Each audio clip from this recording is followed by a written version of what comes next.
ఎప్పుడు మీ మమ్మీకి నువ్వు దూరంగా ఉండేదానివి కాబట్టి, సో, మీ మమ్మీ పడిన ఆ స్ట్రగుల్ నీకు తెలియకపోయి ఉండొచ్చు. తెలిసిన రోజు నీ ఫీలింగ్ ఏంటి?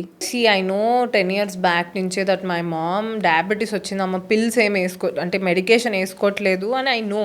బట్ అది ఎఫెక్ట్ ఇస్తుంది కొద్ది రోజులకి అని తెలుసు, కానీ immediately like she passed away when she is 42.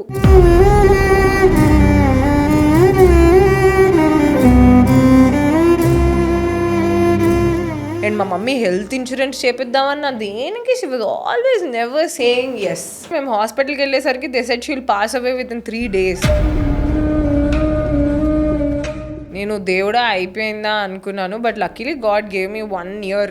అంటే హాస్పిటల్ జాయిన్ చేసిన తర్వాత నుంచి ఒక 1 year. సో అంటే అప్పుడు నీ ఫీలింగ్ ఏంటి? అంటే నువ్వు బేసిక్గా అప్పుడు చాలా కిడ్ లాగా పెద్ద పట్టించుకోకపోవడం అట్లా ఉండేదాన్ని. Worst face in anybody's life.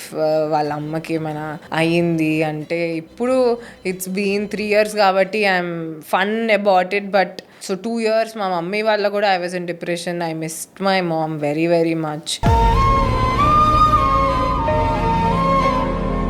నీ అమ్మ హగ్ కానీ, మీ అమ్మ పెట్టిన ఫుడ్ కానీ ఇది ఇంకా లైఫ్ లాంగ్ నీకు ఉండదు అని ఆ థాట్ వస్తేనే అసలు ఎందుకు నన్నెందుకు ఉంచావు అన్న క్వశ్చన్ దేవుడిని.